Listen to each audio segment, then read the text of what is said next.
سورہ آل عمران کی آخری 10 آیات، یہ جو ہے نا آخری رکوع ہے سورہ آل عمران کا، یہ بھی اللہ کے رسول صلی اللہ علیہ وسلم تہجد کے وقت پڑھتے تھے۔ ان فی خلق السماوات والارض واختلاف اللیل والنہار لآیات لأولی الالباب۔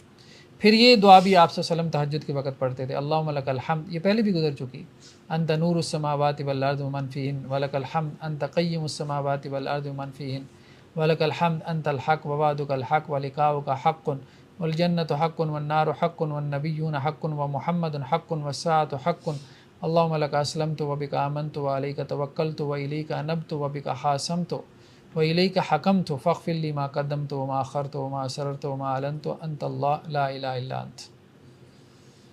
تو دعائیں پڑھنا مطلب ٹھیک ہے۔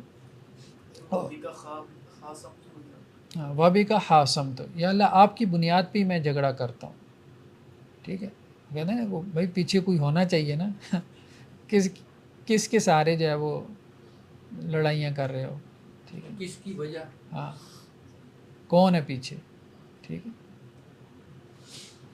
تیسرا کیا ہے تہجد کے آداب میں سے کہ 2 رکعتیں، جو پہلی 2 رکعتیں وہ ہلکی ہونی چاہیے۔ آپ صلی اللہ علیہ وسلم کا معمول یہی تھا کہ جب تہجد کی نماز پڑھتے تھے، حضرت عائشہ رضی اللہ عنہ سے روایت ہے، تو اللہ کے رسول صلی اللہ علیہ وسلم پہلی 2 رکعتوں کو ہلکا رکھتے تھے، بہت شارٹ، پھر اس کے بعد تھوڑا طویل کیا، پھر اس کے بعد اگلی 2 رکعتوں کو اور طویل کیا، پھر اس کے بعد کی 2 رکعتیں وہ پھر معتدل ہوتی تھیں۔ چوتھا کیا ہے کہ اپنے گھر والوں کو بھی بیدار کرے، ٹھیک ہے۔ حضرت ابو ہریرہ سے ہے کہ اللہ کے نبی صلی اللہ علیہ وسلم فرمائے کہ اللہ تعالیٰ اس بندے پہ رحم فرمائے کہ جو رات کو تہجد کے لیے کھڑا ہو اور تہجد کی نماز پڑھے اور اپنی گھر والی کو بھی جگائے، اور اگر وہ انکار کرے تو اس کے چہرے پہ پانی کے چھینٹے مارے۔ سر یہ وائس ورسا بھی ہوگا؟ یہ مشکل وہاں ایسے ہی ہے۔ آگے یہی ہے کہ اللہ تعالیٰ اس عورت کے اوپر رحم فرمائے کہ جو رات کو کھڑی ہو، ٹھیک ہے، اور تہجد کی نماز پڑھے اور اپنے شوہر کو بھی بیدار کرے، اور اگر وہ اٹھنے سے انکار کرے تو اس کے چہرے پہ پانی کے چھینٹے مارے۔ لیکن دیکھ لے بندہ لڑائی نہ ہو جائے، لڑائی نہ ہو جائے۔ یہ تو اسی صورت میں ہے نا جب ایک انڈرسٹینڈنگ ہو کہ ہم نے تہجد کی نماز پڑھنی ہے، مجھے جگا دینا، چلو اگر میں نہیں جاگ رہا تو مجھے پانی کے چھینٹے مار دینا ہے، مطلب اس قسم کی انڈرسٹینڈنگ ہونی چاہیے نا۔ اگر معاملہ یہ ہو کہ مشکل سے فرائض ہی پورے ہو رہے ہیں تو پھر تو لڑائی ہونی ہے۔ ایک اور روایت میں ہے اللہ کے رسول صلی اللہ علیہ وسلم نے فرمایا کہ جب بندہ اپنے اہل و عیال کو رات کے وقت بیدار کرے اور وہ دونوں مل کے نماز پڑھیں، یعنی میاں بیوی تہجد کی نماز مل کے پڑھیں، یا 2 رکعتیں بھی پڑھ لیں تو کافی ہے۔ مل کے یعنی جماعت کریں؟ ہاں جماعت کرائیں گے تو اللہ تعالیٰ ان کو ذاکرین اور ذاکرات میں لکھیں گے، یعنی ان کی رات اللہ کو یاد کرتی ہوئی گزری۔ ذاکرین اور ذاکرات کا تذکرہ آتا ہے نا سورہ احزاب میں، وَالذَّاكِرِينَ اللَّهَ كَثِيرًا وَالذَّاكِرَاتِ۔ کا وہ اپنی طرف نہ لے جائیں، یہ ہمارے لیے ہے۔ اچھا وہ ذاکر وہ چلیں، وہ تو کہتے ہیں شیعہ کا لفظ بھی پھر قرآن میں آیا ہے کہ حضرت ابراہیم شیعہ تھے۔ حضرت ام سلمہ سے روایت ہے کہ اللہ کے نبی صلی اللہ علیہ وسلم رات کو بیدار ہوتے اور ایک مرتبہ آپ بیدار ہوئی اور آپ نے کیا کہا؟ سبحان اللہ، آج کی رات کیسے کیسے فتنے نازل ہو رہے ہیں اور اللہ تعالیٰ کی طرف سے کیسے کیسے خزانے بھی نازل ہو رہے ہیں، کوئی ان حجرے والیوں کو جگا دے۔ اور اللہ کی قسم کہ قیامت والے دن بہت سی عورتیں جو دنیا میں کپڑا پہننے والی ہوں گی وہ ننگی ہوں گی۔ بخاری کی روایت ہے، یعنی وہی فتنوں میں پڑ گئیں جو عورتیں، ان کیونکہ آپ صلی اللہ علیہ وسلم نے فتنے بھی نازل ہوتے دیکھے، خزانے بھی نازل ہوتے دیکھے، تو ان فتنوں میں سے ایک یہ بھی ہے کہ جو فتنوں میں پڑ گیا۔ ایک اور روایت میں ہے کہ اللہ کے رسول صلی اللہ علیہ وسلم رات کو جو ہے وہ حضرت فاطمہ کی طرف تشریف لے گئے رضی اللہ عنہ، حضرت علی اور حضرت فاطمہ، تو آپ نے ان کو بیدار کیا اور کہا کہ آپ نماز نہیں پڑھتے رات کو، تہجد کی نماز۔ تو انہوں نے کہا اللہ کے رسول بس ہماری جان اللہ کے ہاتھ میں ہے، ٹھیک ہے، اللہ تعالیٰ جب چاہتا ہے تو اٹھا دیتا ہے۔ یہ کسی شیعہ کو سنا دیں تو اللہ کے رسول صلی اللہ علیہ وسلم جو ہے وہ وہاں سے لوٹ آئے۔ اور آپ صلی اللہ علیہ وسلم اپنی ران کے اوپر ہاتھ مارتے یہ کہہ رہے تھے وکان الانسان اکثر شیئن جدلا کہ انسان بہت جھگڑا کرنے والا ہے. متفقون علیہ یعنی بخاری مسلم کی روایت. تو بہرحال بعض اوقات مشکل ہو جاتا ہے، دن بھر کے کام کاج ہوتے ہیں. پھر صحابہ میں بھی دیکھیں جہاد کی مصروفیت ہوتی تھی اور تجارت وغیرہ کی، جس کی وجہ سے بہت مشکل ہو جاتا تھا رات کا اٹھنا. ایک اور روایت میں حضرت عائشہ رضی اللہ عنہ سے کہ اللہ کے رسول صلی اللہ علیہ وسلم نے فرمایا کہ جب رات کو تم بیدار ہو تہجد کی نماز کے لیے اور قرآن تمہاری زبان پہ بھاری ہو جائے اور تمہیں یہ نہ معلوم ہو کہ کیا کہہ رہے ہو تو پھر لیٹ جاؤ. یعنی بالکل نیند کی حالت میں غنودگی میں نماز پڑھنے کا فائدہ نہیں، پھر سو جاؤ. کوئی رکعتیں پوری تو نہیں نہ کرنی. حضرت انس سے روایت ہے کہ آپ صلی اللہ علیہ وسلم مسجد میں داخل ہوئی اور مسجد میں ایک رسی جو ہے وہ 2 ستونوں کے درمیان لٹک رہی تھی، بندھی ہوئی تھی. تو اللہ کے رسول نے کہا یہ کیا ہے؟ تو کہا کہ جی حضرت زینب جو ہے نماز پڑھتی ہیں، یعنی رات کو نماز پڑھتی ہیں جب تھکاوٹ محسوس کرتی ہیں یا سستی محسوس کرتی ہیں، ٹھیک ہے، تو مطلب اس کا سہارا لے لیتی ہیں. تو اللہ کے رسول نے کہا رسی کھول دو. تم میں سے کوئی شخص اسی وقت نماز پڑھے جب مکمل چستی کی کیفیت میں ہو، نشاط میں ہو، اور جب تھکاوٹ محسوس کر رہا ہے، سستی محسوس کر رہا ہے تو پھر سو جائے. فرض نماز تو ہے نہیں. یہ پردہ کے کام آنے سے پہلے کا واقعہ ہے؟ نہیں مسجد میں تو کوئی نہیں نہ ہوتا تھا، ویسے بھی عورتیں مسجد میں چلی جاتی تھیں. ازواج کے حجرات تو مسجد کے اندر دروازے کھولتے تھے. اور یہ بھی ہے، اسی سے یہ بات بھی اخذ ہوئی کہ رات کو جو قیام اللیل ہے تو اس میں اپنے آپ کو ضرورت سے زیادہ نہ تھکائے. مطلب اللہ کے رسول صلی اللہ علیہ وسلم جیسا عمل تو اب کرنے سے رہا نا کہ جی میرے پاؤں میں بھی ورم پڑ جائیں. مناسب سے عمل کرے، کیونکہ آپ صلی اللہ علیہ وسلم فرمایا دیکھو جتنی طاقت ہے اتنا عمل کرو. تو اللہ کی قسم اللہ تعالیٰ جو ہے وہ دینے سے نہیں تھکے گا، تم عمل کر کر کے تھک جاؤ گے. بعض اوقات ہوتا ہے کہ انسان بہت زیادہ اس کے اندر جوش اور جذبہ ہوتا ہے تو وہ بہت آگے نکلنے کی کوشش کرتا ہے، لیکن اس پہ دوام اختیار نہیں کر سکتا. اور آپ صلی اللہ علیہ وسلم کو یہ محبوب تھا کہ دوام ہو، کنٹینیوٹی ہو، تسلسل ہو، تھوڑا عمل ہو مسلسل ہو، 2 رکعتیں پڑھ لیکن مسلسل پڑھے. اس کو پسند کیا گیا. یہ نہ پرسنالٹی کا نقص ہے، عیب ہے کہ بندہ بس آئے اور بس وہ ایسے ہی ہے نا کہ بیٹسمین آیا 6 چھکے لگائے پھر آؤٹ ہو گیا ہے تو لگا رہے آہستہ آہستہ 1-2 رنز سینچری بھی بنا لے.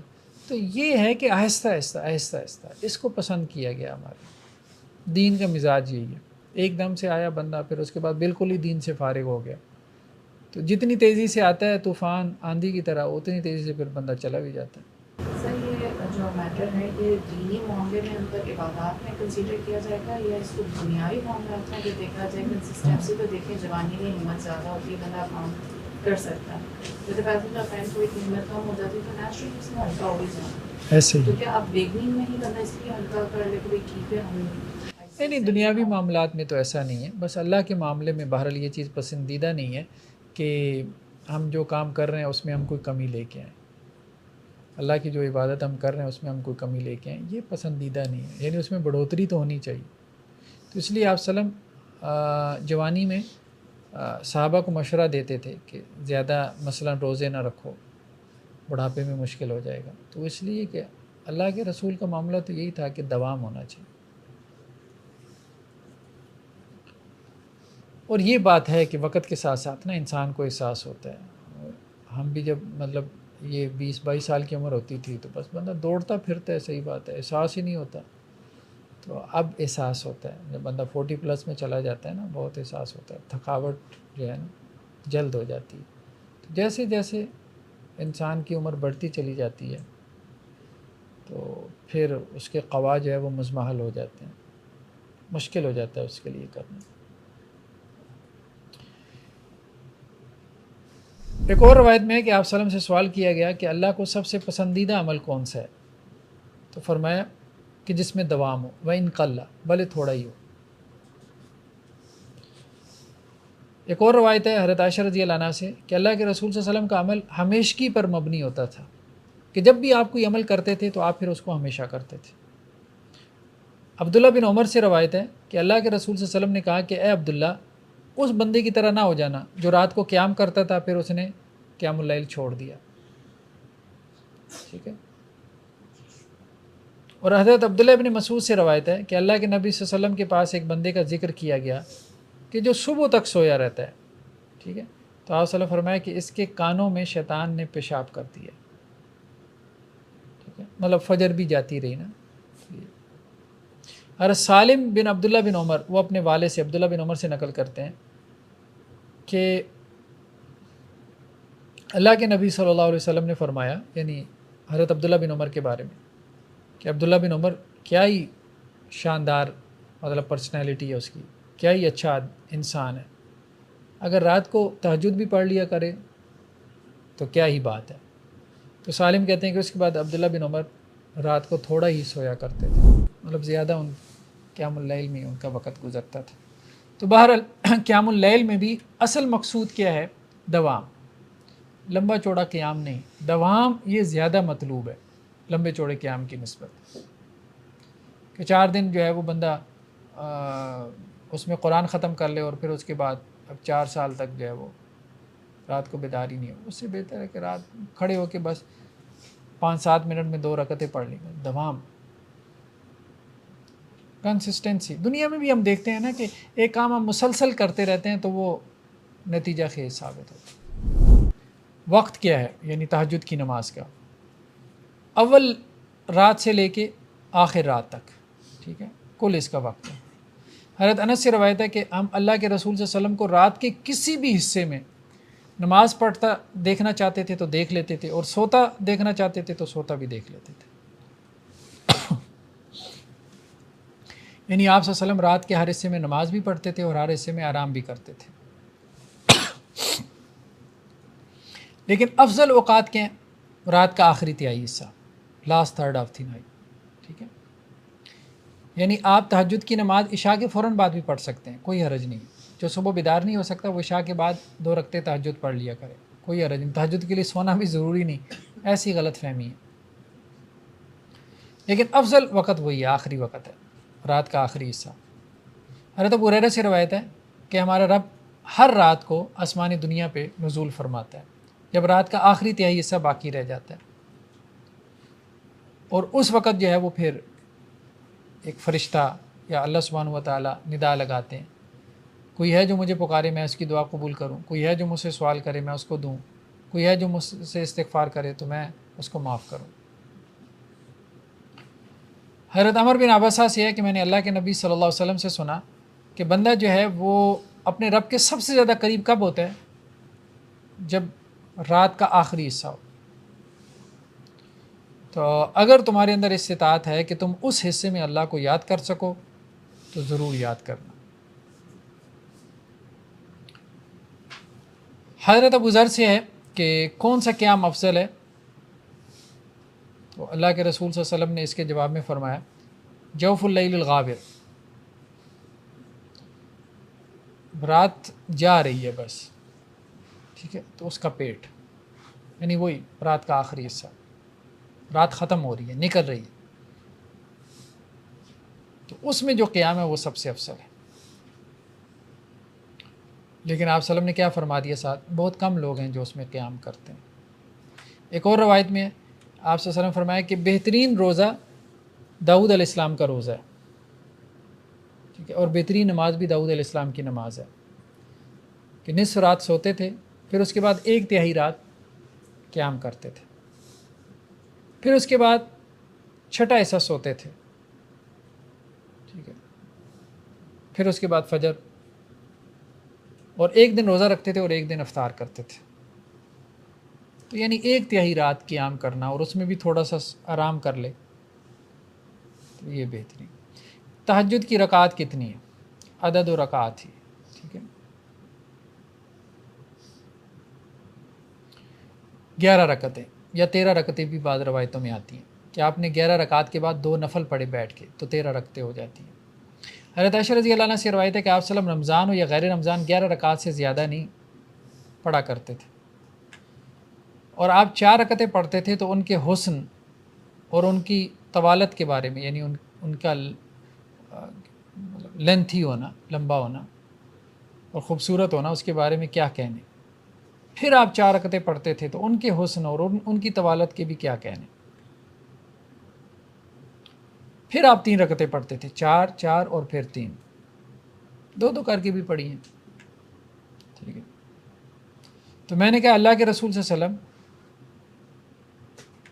کہ آپ وطر پڑھنے سے پہلے جو ہے وہ سو جاتے ہیں، تو اللہ کے رسول صلی اللہ علیہ وسلم نے فرمایا کہ اے عائشہ میری آنکھیں سوتی ہیں، میرا دل جاگ رہا ہوتا ہے، یعنی بعض اوقات آپ درمیان میں سستانے کے لیے سو بھی جاتے تھے، اور سونے کے بعد آپ پھر وضو نہیں کرتے تھے دوبارہ، اسی طرح سے نماز پڑھ لیتے تھے، حالانکہ سونے سے وضو ٹوٹ جاتا ہے۔ تو عام آدمی تو یہی ہے کہ سونا جو ہے وہ ناقض وضو ہے، وہ تو وضو کرے گا، لیکن آپ صلی اللہ علیہ وسلم کا یہ معجزہ تھا۔ ایک اور روایت میں حضرت عائشہ رضی اللہ عنہ سے کہ آپ صلی اللہ علیہ وسلم رات میں 10 رکعتیں پڑھتے تھے اور پھر 1 رکعت پڑھتے تھے، یعنی وطر، اس سے 11 بنا لیتے تھے۔ اس طرح سے بھی ٹھیک ہے، 4 4 اور 3 2 کر کے پڑھیں اور آخر میں 1 رکعت پڑھ لیں، 11 بنا لیں اس طرح سے، یا اس کے بعد 2 رکعتیں بیٹھ کے پڑھ لیں 13، اس طرح سے بھی ٹھیک۔ ہاں تہجد کی نماز کی قضا، ہاں یہ ملتا ہے ہمیں کہ آپ صلی اللہ علیہ وسلم تہجد کی نماز کی قضا بھی دیتے تھے، کیونکہ آپ کا معمول تھا نا تہجد کی نماز، تو اگر کبھی کسی وجہ سے رہ جاتی تھی آپ کی تہجد کی نماز تو آپ دن میں 12 رکعتیں پڑھتے تھے، یہ حضرت عائشہ رضی اللہ عنہ سے صحیح مسلم میں روایت ہے، دن میں آپ 12 رکعتیں پڑھتے تھے۔ ایک اور روایت میں حضرت عمر سے کہ آپ صلی اللہ علیہ وسلم فرمایا کہ جو بندہ رات میں قرآن کا کوئی حصہ پڑھتا ہے اور وہ اس سے رہ جائے تو وہ کیا کرے، فجر اور ظہر کے درمیان پڑھ لے تو اسے اتنا ہی ثواب ملے گا، فجر اور ظہر کے درمیان، ٹھیک ہے، قرآن کا کوئی حصہ تھا یا جو بھی نوافل تھے وہ پڑھ لے، جو رات کا عمل ہے وہ کر لے، رات کا جو عمل ہے اس کا وہ دن میں کر لے، چھوڑے نہیں، ترک نہ کرے اس کو، اس کی قضا دے دے۔ جو پڑھتے ہیں وہ اسی سینس میں پڑھتے ہیں؟ چاشت کی نماز اور ہے وہ آگے آ رہی ہے، ٹھیک ہے۔ اب نیکسٹ ٹائم ہم انشاءاللہ پھر ڈسکس کریں گے تراویح کی نماز، اور پھر اس کے بعد جو ہے وہ چاشت کی نماز، اشراق کی نماز، اوابین کی نماز، اور اس کے علاوہ استخارے کی نماز، اور کسوف کی نماز، خسوف کی نماز، توبہ کی نماز، نماز حاجت۔ تو نماز کی یہ جو بقیہ قسمیں ہیں نا یہ بھی نفل نماز میں آ جاتی ہیں، تو ان کو ہم پھر نیکسٹ ٹائم ڈسکس کریں گے، آج اتنا چلیں۔ سر وہ نے کہا کہ امام نے فرمایا وطر کو اپنی آخری نماز پڑھنا، جی کیا کہ میرے یہ وطر کے بعد 2 رکعت پڑھتے بھی تھے، اور پھر میں لازم ہاں بس یہ کہا کہ وطر کو آخری نماز بناؤ، اس اعتبار سے کہا تھا کہ سونے سے پہلے جو ہے وہ وطر پڑھ لیا کرو، یعنی وہ حضرت ابو ہریرہ رضی اللہ عنہ کی روایت میں آتا ہے نا یہ وضاحت، بلکہ ایک روایت یہاں پہ بھی آئی حضرت سعد بن ابی وقاص سے، جب کسی نے ان کو کہا نا کہ آپ ایک وطر پڑھتے ہیں اور اس کے علاوہ کچھ نہیں پڑھتے، تو انہوں نے کہا تھا کہ آپ صلی اللہ علیہ وسلم فرمایا کہ وہ بندہ عقل مند ہے جو سونے سے پہلے وطر پڑھ لے۔ یعنی آپ یوں کہہ سکتے ہیں کہ 2 طرح کے لوگ ہیں، ایک وہ لوگ ہیں تہجد جن کا معمول نہیں ہے، ٹھیک ہے، تو اب ان کے بارے میں کہا کہ کم از کم وطر پڑھ لیا کرو، یعنی وطر بھی ایک اعتبار سے تہجد کی نماز ہے، یعنی کچھ نہ کچھ تمہیں رات کی نماز میں سے حاصل ہو جائے، تمہارے کچھ نہ کچھ اجر تمہارے لکھا جائے، تو اس لیے اس کو کہا گیا کہ رات کی آخری نماز وطر کو بناؤ، ٹھیک ہے، مطلب اس کا کوئی ٹائمنگ بھی تھوڑا بہت تہجد کے ساتھ سیٹ ہو جائے کہ رات چلے سونے سے پہلے تم نے وطر پڑھ لیے تو وہ تمہاری تہجد کنسیڈر ہوگی۔ ایک بندہ جو صبح کو بھی اٹھتا ہے تو اس کے لیے کوئی حرج نہیں ہے کہ وہ وطر کے بعد 2 رکعتیں پڑھ لے۔ چلیں جی، سبحانک اللہم و بحمدک، نشہد ان لا الہ الا انت، نستغفرک۔